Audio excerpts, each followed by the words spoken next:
but I'm a quarter County Tyrone man because my grandfather was born in Donaghmore, and he's very proud of the fact that his mother's name was O'Neill, and he came to Larne with the Brown brothers who started a factory in Larne, a Larne Weaving Company. He was one of their first weavers. But he always addressed himself, or always spoke of himself as being a little gentleman from the County Tyrone. And I well remember him singing Tyrone Among the Bushes. So that's my pedigree, if you like. But it's a pleasure to be here, and I hope you'll enjoy what I have to say. At the going down of the sun, as you see here, it says, in the morning we will remember them. Now, people have thought of the first decade of the 20th century as being something of a golden age. But if you really read the history, it was far from that, because there was a lot going on internationally. There was a great naval war going on between Great Britain and Germany, and the Kaiser wanted to build his navy up so that it would be as powerful as the British Navy. And there was a lot going on in this country as well, of course. The Third Home Rule Bill was underway, and it looked as though it would become law in 1912. And with apologies to Charles Dickens, Tale of Three Cities. Three cities, of course, were Belfast, Dublin, and London. Now, in order to counteract this, in 1905, the Ulster Unionists formed the Ulster Unionist Council, and then they brought in as their leader Sir Edward Carson, who already was famous as I was going to say a QC, but a KC, and he had a lot of cases, of course, including one where a play was made of it called The Winslow Boy, and he defended a young fella who was accused of stealing a 5-shilling postal order, and he proved that the young fella had never done it. The young fellow was drummed out of the Navy, but he later joined the army and unfortunately lost his life, and his name is now on the memorial at the Menin Gate, a fellow called Archer Shee. So they elected Carson as their leader, and in 1912 they felt that they would have to do something because the Home Rule Bill was about to become law. The first two Home Rule Bills had been stopped by the Lords and by the Commons, but the Liberal government of the day under Asquith were dependent on the Irish party in Parliament for their majority, and so it looked as though it was going to become law. And in 1912 then there was the signing of the Ulster Covenant, based on the old Scottish Covenanter Covenant of the 17th century. And here we have Carson and some of the leaders signing it in the City Hall. But it was signed all around the countryside, and some of my relatives are here on it as well. My grandfather Adam Ritchie, my grandmother. Now, the Covenant, women weren't allowed to sign the Covenant because they hadn't the vote at this time. But what they did was they signed a declaration of support for their husbands and for their sons and so on. And almost half a million signed, one way or another. More women actually signed than men. Well, things progressed, and still a bit unsettled. And in 1913, the UVF was formed, and also the Irish Volunteers. In 1914, on the 24th of April, my birthday, believe it or not, the Ulster gun running took place in Larne, when they ran in something like 20,000 rifles and almost 1.5 million rounds of ammunition. And it was distributed all around the province, including Bangor, Donaghmore, and one of the places it was distributed was this house, Dramalis. It had been owned by Sir Hugh Smiley. He had died in 1909, and his widow, the Dowager Lady Smiley, she allowed them to store the guns there. And not only that, they actually planned the gun running in the breakfast room of this. In 1930 it was taken over by the Sisters of the Cross and Passion, and because vocations had gone down, it's no longer a convent, but it's an exhibition centre, if you like. It's a place where people can come and have conferences, and they take great delight in showing you around and showing you the breakfast room where the Ulster gun running was planned. But anyway, it's just one of the ironies of life, if you like. And of course, further south, the Irish volunteers were drilling as well. Now there was 1,000 guns run in, not nearly as many as for the Ulster volunteers, but 1,000 guns were run in, a lot of them on Erskine Childers' yacht, the Asgard, and I don't know how many rounds of ammunition, but things were really hotting up, and it looked as though there could be civil war in Ireland when something else happened. In a faraway place called Sarajevo, a young man, Gavrilo Princip, who was a Serbian nationalist, the Black Hand group in Serbia, decided to take things into his own hands, as it were. They assassinated Franz Ferdinand, the heir apparent to the Austro-Hungarian throne, and his wife Sophie. That was on the 28th of June 1914. The Austrians, of course, they demanded reparations from Serbia, and they laid down conditions that were almost impossible to fulfill. And the Germans fell in behind the Austrians. Then Russia fell in behind their fellow, the Serbs, who of course were of the same religion as the Russians. And so on the 4th of August, the whole thing kicked off. Britain once again found itself at war with Germany because Germany had invaded Belgium, and Britain went to war with Germany. Ireland was affected, of course, as well. These are just some of the posters that went up whenever the call to arms came.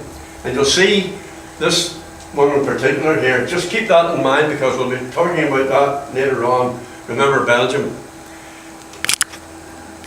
John Redmond, the leader of the Irish National Party, made a speech at Woodenbridge in County Wicklow when he called for volunteers to go and fight in the war, because he reckoned that if Ireland had helped Britain at this time, Britain could not then refuse them home rule. Just some of the things he said, you know, he said, think of your brothers in the Connaught Rangers, the Munster Fusiliers, the Dublin Fusiliers and so on.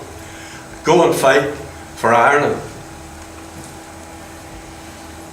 There were 3 divisions formed. The first of them was the 10th Irish Division. Here we see them going to the boat in Dublin. Then there was the 36th Ulster Division and the 16th Irish Division. The first of them that formed was, of course, the 10th Irish Division on the 24th of August 1914. But they all set off for war.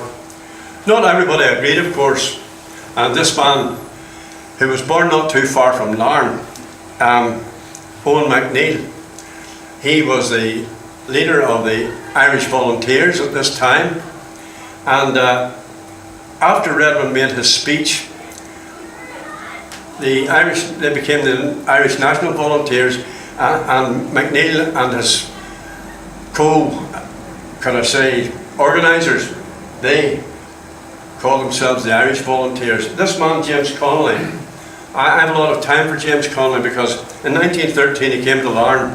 There was a big strike on in the aluminium works, and he sought to help the workers. They were looking for something like a halfpenny an hour, and he tried to organise them, but as it so happened, they had to go back for almost worse conditions than they had before. And he said something to this effect: it was the first time he ever saw the clergymen of both sides coming together to beat the workers back to work. Now, he was a man, as I say, I had a lot of time for. And this is one of the posters, of course, that the Irish Volunteers, Owen MacNeill and so on, he was the president, safeguard your rights. They had no intention, of course, of joining Great Britain. They more or less felt that this would be betraying all they stood for as Irishmen. And so they resolved not to join them. Here are some of Connolly's men on the roof of Liberty Hall in Dublin, the Citizen Army. Now, as we know, in 1916 something kicked off. Funny enough, the same day as I was born, the 24th of April. Now, I wasn't born on that particular day, but some years afterwards. Everything seems to happen on the 24th of April. Easter Monday, the 24th of April 1916, the Easter Rising took place. Owen MacNeill knew nothing about it, and when he heard about it, he tried to countermand the order, but it was too late. The rising took place, and we know that there was a lot of damage done in Dublin, but some men appeared on the steps of the GPO in Sackville Street, as it was called at that time, before it became O'Connell Street, and they proclaimed this: "We place the cause of the Irish Republic under the protection of the Most High God," and so on. And this is the proclamation that they made before the whole battle kicked off on that particular week. But even before this, on the Western Front, the Battle of Verdun had started on the 21st of February. It was one of the bloodiest battles of the war, and one of the reasons being it was fought in such a small, confined space. I mean, you can see the number of guns that were there. 1,240 the Germans had, and that's no more than about 10 miles long, and you can see it's only about 5-6 miles deep. It was very hilly, as some of us who have been there have seen that, and it was absolute carnage.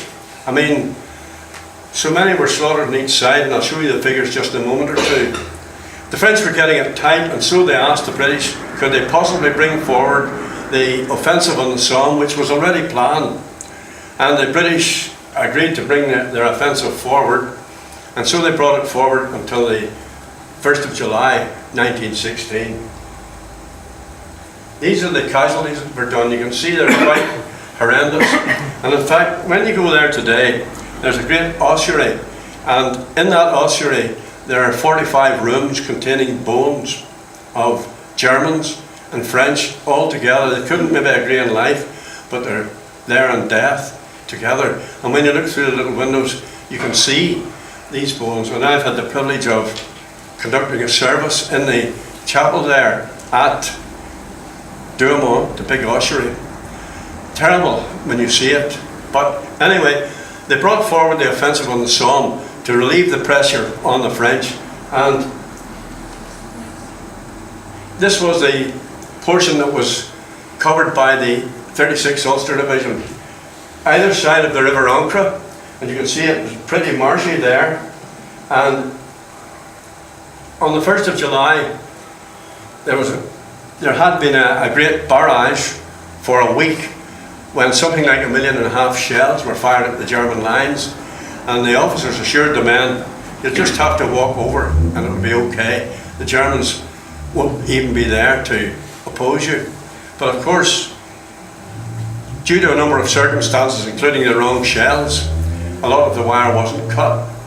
So the barrage stopped at 2 minutes before 7:30 on that morning. But the 36th Ulster Division, their officers had already moved them out into no man's land, halfway across. So when the whistles blew, they were up and over the German lines before the Germans could get their machine guns set up. They achieved all their objectives, including the Schwaben Redoubt, which was one of the most formidable places in the whole area of the Somme. But what happened was, on either side, because the divisions on either side hadn't attacked until 7:30, the Ulstermen were like an arrow pointing into the lines. Whenever the other men attacked, the Germans had time to get their machine guns up, and some of their dugouts were 50 feet deep. They had time to get their machine guns up, and they just mowed them down. One German said it was like cutting corn with a sickle. So the Ulstermen were left there. Whenever the other men, most of them were killed and wounded and dying, the Germans were able then to turn their guns inward on the Ulstermen, and they mowed them down. And so that night, they had to retreat, and all the objectives they had taken were lost. But you know, the Battle of the Somme didn't stop on the 1st of July. It went on for 4.5 months, finished on the 18th of November 1916. And In September, it was the 16th Irish Division's turn. On the 3rd of September, they took the fortified village of Burnavon, and I have some photographs. I should have brought them, but I have some photographs of the fortified village, and it was really fortified. It was a horrendous place to try and take, but they took it successfully on the 3rd of September. One of the men who led them was this man, Lieutenant Colonel Lennox Cunningham from Tobermore. Moneymore, sorry, I meant to say Moneymore, that's right, Moneymore. Now he had been a regular officer and he was on the retired list. I think he was half pay or something like that. And he helped to organise the UVF, would you believe, in Moneymore. And when the call came at the beginning of the war, although he didn't have to join up, he joined up again. And he led the Connaught Rangers, and he had led the Connaught Rangers before this. And they loved him. And about 500 of them actually came from West Belfast. They were staunch nationalists. But he walked up the main street, not much of a place it was, but he walked up the street that morning with his walking stick in one hand and his revolver in the other. He was killed, as were many others. But they took their objective successfully. And on the 9th of September, they attacked another fortified village of Ritchie. And this is where it becomes personal for me. My grandfather joined up when he was almost 40 years of age. His brother-in-law was a fellow called Tommy Brady, and he was also my grandfather's best friend. He was killed at Ritchie. My grandfather helped to bury him, but the shelling was so bad that the body was destroyed. And I'll show you something afterwards, but he had lost his best friend and he never really got over it. In fact, like many of the soldiers, he would never talk about the war. They had seen so many horrendous things. This is the casualty list for both the 36th and the 16th Irish Division. You can see that they're absolutely horrendous casualties when you think of the number of men that were involved. And should I say that on the left flank of the Ulster Division on the 1st of July, the Newfoundland Regiment started the first day with 810 men.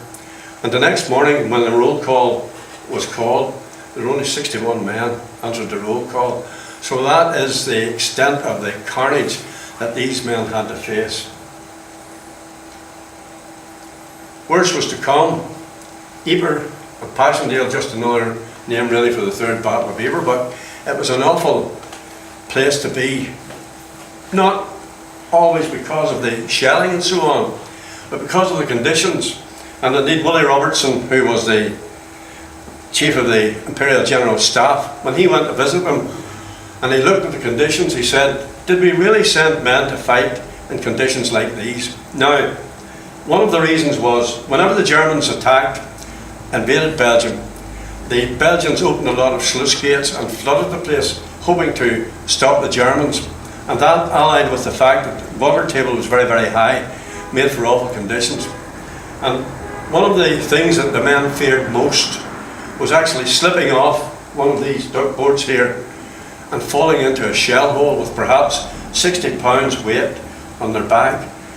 If they did that, there's no way they could be rescued because their mates had the same on their back.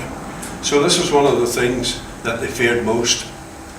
As a man from North Antrim, member of the 36th Ulster Division, and this is Major William Redmond, brother of John Redmond, the leader of the Irish National Party. He was wounded and he was lying in the battlefield when John Meek came across him, and he endeavoured to drag him back to the lines, and Willie Redmond said to him, "Go back, give him a direct order, leave me, go back to the lines." But he disobeyed the direct order and he managed to somehow drag this man back to the dressing station. But because of his age, he was in his 50s, either 54 or 57, I can't remember what it was, but because of his age, I'm beginning to feel old now. Anyway, because of his age, he succumbed to his wounds, perhaps because of pneumonia or something like that. But this man was awarded the military medal, and he's buried in a little cemetery, Derrykeegan Cemetery, outside Ballymoney. He didn't last all that long. He died. He had been wounded too, and he died in 1923. Still quite a young man. Bully Redmond was buried in the grounds of Loughrea Convent, and the nuns looked after his grave. But then again, the convent closed because there were no vocations, and so his grave today is tended by the Commonwealth War Graves Commission. You'll know this man, I'm sure. He actually was a convinced Irishman, all for home rule, and then he was for Irish independence.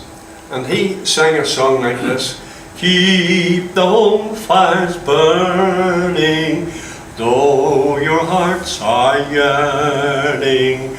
Though the lads are far from home, they dream of home. There's a silver lining through the dark clouds shining. Turn the dark clouds inside out till the boys come home. His name, of course, was John McCormick, later made a papal count in 1928. The Somme was quite quiet until the 21st of March 1918, when Operation Michael took place. Some people call it the Kaiserschlacht or the Kaiser's Battle, but the Germans infiltrated in through the lines on a very foggy morning, and some of the Ulstermen and some of the 16th Irish Division, for they were fighting again together in this section. When they looked behind them, the Germans were already a mile behind them in the lines. Many of them were captured, and one of them was this man here from Larne, John McNeill. And John McNeill was only 20 whenever he was captured. And as he was being led into the prisoner of war camp, he heard somebody shouting, "I see they got you, Nealer, anyway." And he looked, and it was this man, Frank McGoran. He was a member of a soldier in the 16th Irish Division. He was also from Larne, so they shared the same camp until the end of the war. This man won the military medal. He and another man, Billy Bergmeyer, you called him, they cleared 13 Germans out of a trench. They won the military medal. And this is my grandfather, Frank Kelly. A little bit more. So after the war, the memorials began to be erected, and I don't think there'll ever be a time when more war memorials will be erected. I pray that there won't be anyway. Just some of the ones that were erected, most of them were of an obelisk shape. In other words, a square pole tapering to the top. This one's Ballyclare, and this one's in the city of Cork, and you can see that wreaths have been laid quite recently. Some of them, like here in Cookstown, a replica, I think, isn't it, Martin, of the one in London, yes. Smaller. Only a smaller, yes, but it's one step up. It's the only memorial I know with its own lighting system. So there you are, in Cookstown. Some of them took the form of Celtic crosses. This one you'll probably have seen at Hillsborough. This is the one here behind the cathedral in Ypres, remembering the men of Munster who lost their lives. And this is the one in Castle Bellingham. Now you don't see it anymore because the motorway bypasses Castle Bellingham, but we'll be talking about them just in a minute or two. And of course the great memorial, and it's 20,000 tons in weight in Ypres.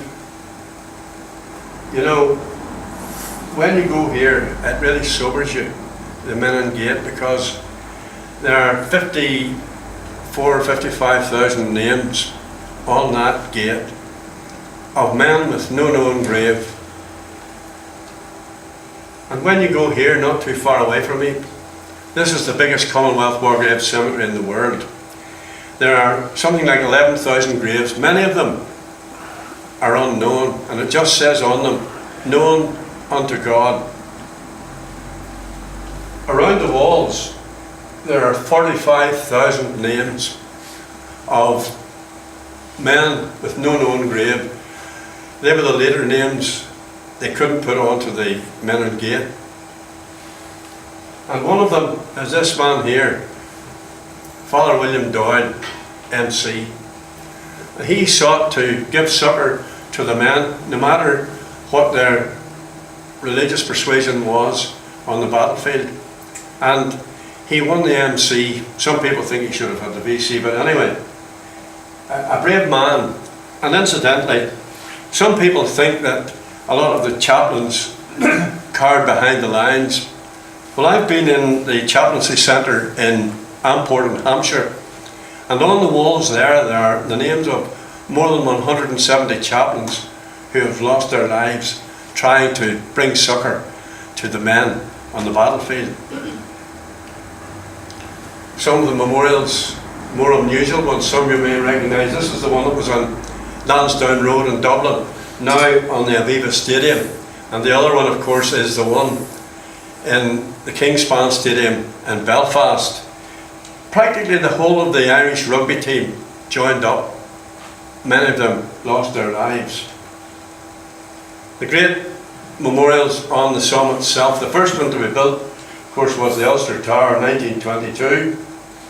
Then you had the Ginchie Cross, which was inaugurated in 1926. And then the Tapel Memorial in 1932 by the then Prince of Wales, Edward. Rum looking crowd there now. The church at Gillimon, the Catholic Church at Gillimon. This is the 16th Division cross. It took the place of another cross, which we'll see in a minute. And every year we go there, we have a little service, and I've had the privilege of speaking at that service on no fewer than 12 occasions, because we remember everyone who lost their lives in the war, not just some. And when you go into that church, you'll find, by the way, this is my great uncle Tommy Beatty. His name's on the Tapel Memorial. When you go into the church, you'll find a plate. It's maybe not all that clear, but in 2006, the mayor asked for benches for the church, and they asked if some of the Irish churches would provide them. And those benches were given by Old Park Presbyterian Church in Belfast. The plate's there to say that. This is a strange one, isn't it? Ballyclare Comrades Football Club. What's it got to do with the war? Well, the word comrades would tell you it was founded in 1919. But before that, their first ground was called Messine Park, because they remembered the days when they fought side by side with their nationalist comrades in the 16th Irish Division. And by the way, not all those who were in the 16th Division were nationalists, but they fought side by side, and so they wanted to remember them, and that's why they named it Messine Park. In 1998, we know that the Round Tower at Messine was inaugurated by President Mary McAleese in the company of Her Majesty Queen Elizabeth II and the King of the Belgians. And these give you an idea of the men who were killed. You have the 36th Ulster Division, the 16th Irish Division, and the 10th Irish Division. Quite a number of men from a small island.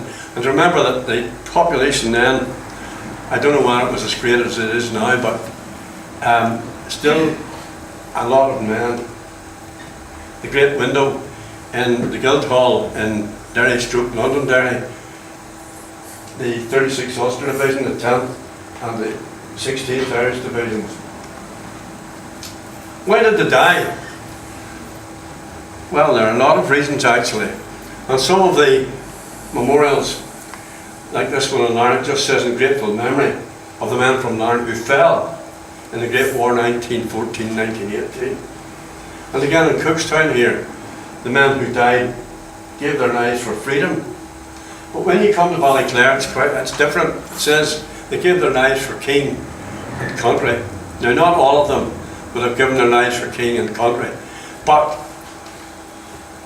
when you come to the one at Castle Bellingham, I don't know how you can make it out. Pray for those of the three parishes of Kilsaran, Dromiskin and Tucker who died for Ireland in the great international war. This is echoes of what John Redmond said in September 1914. Now, when you come to Cork, there's quite a story. This is the Boer War Memorial, and after the Great War in Cork, there were two organisations. One was the British Legion, and the other was the Cork Independent Ex-Servicemen's Club. When it came to Armistice Day, they wouldn't march together, they refused to march together. And this went on for a number of years until in 1925 when they built the memorial in the South Mall in Cork. And then a bit of sense took over and the two organisations joined together to remember. But you'll notice what it says here in this: fighting for the freedom of small nations. You remember the poster earlier on, it said freedom of small nations, and this is why a lot of the Cork men fought. Their thinking was, well, Belgium's a small nation, Ireland's a small nation, and so we will go and help them. Now, there's a little story about the memorial in Cork. Whenever I was doing some research for this, I went into the tourist office in Cork and I said to the girl behind the counter, "Could you tell me where the First World War Memorial is?" To which she replied, "We don't have a First World War Memorial." And I said, "I'm sorry, but you do." "Oh no, we don't." So I didn't argue with her. I came out of the office, turned left, 60 yards down the road on the South Mall, there it was. So I took my photographs, I went straight back in, I asked for the girl, and she came and I said, "You said you didn't have a war memorial." She said, "That's right, we don't." And I said, "Well, excuse me, but you do, there's a picture of it, and it's just down the road." Now, please get this onto your computer because a lot of people will be coming to see this memorial, and you're only going to be embarrassed. This man, quite a unique man, Tom Kettle, and at one stage he actually was the Nationalist MP for East Tyrone. He also organised the men of Tyrone, I think it was Monaghan and Cavan, to join the army in the First World War. Quite a witty man, and one day a general came to visit him, and he was unorthodox, Tom Kettle. He didn't take orders all that readily, but the general rather said to him, "Kettle, there's no room for two of us in this army." To which Kettle replied, "You will be missed, sir. I am sorry." You know, so this was Tom Kettle. He is remembered in St Stephen's Green. I'm sure, Foster, you have seen it. Oh yes. Yes, a number of times. He's remembered in St Stephen's Green, and this is his bust, of course. This is what he felt he joined up for. "Died not for flag, nor king, nor emperor, but for a dream born in a herdsman's shed, and for the secret scriptures of the poor." I think there he was speaking of the stable in Bethlehem. And this was one of his reasons for joining up. But he said, "You know, I'll be remembered as a so-and-so British officer, and those men who fought in the Easter Rising will be remembered as heroes." Bandon perhaps presents one of the most, how can I put it, complicated factors of all. On the left we have the memorial to the West Cork Brigade of the IRA, and the dates on it are 1916 to 1923, and that's quite significant because it shows that they fought not only against the British but against the pro-treaty forces in the Civil War. On the opposite end of the town you have a statue of Sean Hales. Sean Hales was Michael Collins' right-hand man, and he organised a force, and they landed at Skibbereen, and they drove what they call the irregulars, or the anti-treaty forces, back into Cork. They never forgave him for that, and in December 1922 he was assassinated in Dublin. So there you have both strands of the Civil War. And by the way, more people were executed in the Civil War than were executed fighting against the British. Sad reflection, but there it is. And then in 1998, the people of Bandon, they put up this memorial to the men of Bandon and surrounding districts who had fought, and those who died in the Great World Wars. Now, on the 11th of November 1927, this notice appeared in a lot of the newspapers. In the Phoenix Park, gathering of 80,000, including 18,000 ex-servicemen. And according to what I read in the paper, along the streets there were thousands of people, and they were all wearing poppies. They met at Phoenix Park at the great Wellington Monument, and this is the tallest obelisk in Europe, 200 feet high. They met here and they erected this Ritchie cross beside it. This is the one that was taken, the other cross took the place of this, the one we saw earlier. And they had their remembrance service there. 1927, that was the year after Eamon de Valera had founded Fianna Fáil. So this was almost 10 years after the war. And in the Dáil that year, I don't know whether it was any other year, but in the Dáil that year, many of the TDs wore the poppy, while others wore the Easter lily, remembering the rising in 1916. One of the most beautiful memorials of all is Island Bridge in Dublin, and there's a story behind that. When it came the end of the war, they wanted to raise something as a memorial to the men who had fought in the war. So they proposed to have a hostel, but the top brass in the British Army said, no, we can't have that because the ex-servicemen might infect the minds of the serving soldiers, and so that was scrubbed. Then they thought they would raise a memorial in Marion Square, and Joe McBride, who was TD in the Dáil, I think it was Clonagale, he was a TD for, I can't remember just offhand now, but he said, oh no, we can't have that, because that would give a wrong impression as to the origins of the state. And so finally they shunted it out to Island Bridge, which is about a mile and a half west of Dublin, on the south bank of the River Liffey. Just across there you have the boat houses of University College Dublin. Now it's about 20 acres. You have on either side Linen Hall Library in Belfast. If you go in and ask, if you have a relative, go in and ask and they'll bring it out and you can look at it. Now these gatehouses, the structures between them are supposed to represent the men carrying their comrades, their dead comrades. And just there you can see the Wellington Monument. I think that where it's positioned is quite good. These are some of the books, the illuminated books. They're really beautiful. That's my great uncle's name there. Look. 49,400 Irishmen, you might say, but there were only about 35,000 Irishmen killed in the British forces, and that's true. But a lot of these men served in the Anzac forces. They also served in the American forces and so on. So that's why you have 49,400 Irishmen. This is the stone, the war stone, and the cross of sacrifice. And around the cross, in Irish and in English, you have the commemoration of the 49,400 men who lost their lives. But just across there, you have this Kilmainham jail. And I think that it's quite good that Island Bridge is placed strategically between the British imperial power, if you like, in the form of the Wellington Monument, and also remembering the men who died in 1916, including James Connolly.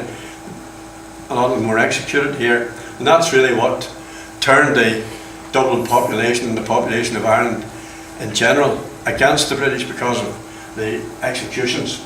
But I think it's very, very good that that has happened. And in Inishowen Peninsula, there's this memorial here to the 3 divisions that served: the Ulster Division and the 10th and the 16th Irish Divisions. So it's good that today people are prepared to remember. For a long time, especially in the south, there was almost like a national amnesia as to the men who had served in the war. Indeed, the joke in Dublin in the 1920s was that the GPO would need to have been 4 times greater to accommodate all the people who said they fought there in the 1916 Rising. That was a typical Dublin joke, of course. That's the way they operated. But just to give you an idea, I said earlier that not all of the men who served in either the 36th Ulster Division or the 16th Irish Division or in the 10th Irish Division, where Protestants or Catholics. I put this down: at least 88 Catholics from all over Ireland, including 42 from Ulster, were served in the 14th Young Citizen Volunteer Battalion of the Royal Irish Rifles.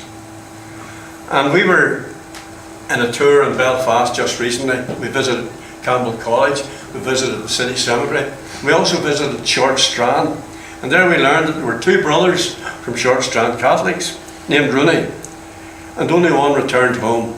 Peter Rooney was killed on the first day of the Battle of the Somme, the day when the 36th Ulster Division went over the top. He was only 20 years of age. Another man, a Crumlin Road Irish speaker, Charles Blake, he died and he was only 21 years of age. And then in Armagh, there was a newly married Irish speaker, 18 years old, John McKee from Armagh. His wife Cecilia had inscribed on his gravestone, "On his soul, sweet Jesus, have mercy." So it shows that even during the war, there was a lot of coming and going, a lot of mixing. And I'm just glad that today, at least, we not only can agree to differ, but we can agree that these men who lost their lives in the First World War were no less Irishmen than those who lost their lives in the Eastern Rising. I close with almost this, you'll be pleased to hear, I'm sure. This is a stone that is placed on a mass grave in Langemarck Cemetery.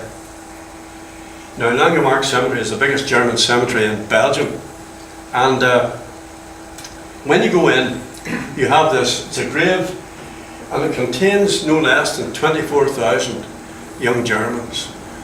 Again, mothers, sons, husbands, brothers, and so on. It says on it, "Ich habe dich bei deinem Namen gerufen, du bist mine." And some of the boys said to me, "John, what is that?" And I looked at it for a while, and then I realised it's actually a verse out of the Old Testament. Isaiah chapter 43 and verse 1. It says this: "I have called you by name, you are mine." And you know, that's the same for all of us. God doesn't see Protestant and Catholic. He doesn't see where we hang our coats up or our hats up on a Sunday. He just sees those who know Him, who long to serve Him, and those who don't. And I just pray that each one of us might realise in our lives those words that Christ Himself said. He was asked about the great commandment, and He said, it's covered by this: "You shall love the Lord your God with all your heart, mind, soul and strength, and your neighbour as yourself." Not either or, but both. You can't do one without the other. So I pray that perhaps in our own lives we might speed that day when swords will be broken into ploughshares and spears into pruning hooks. Thank you very much for listening.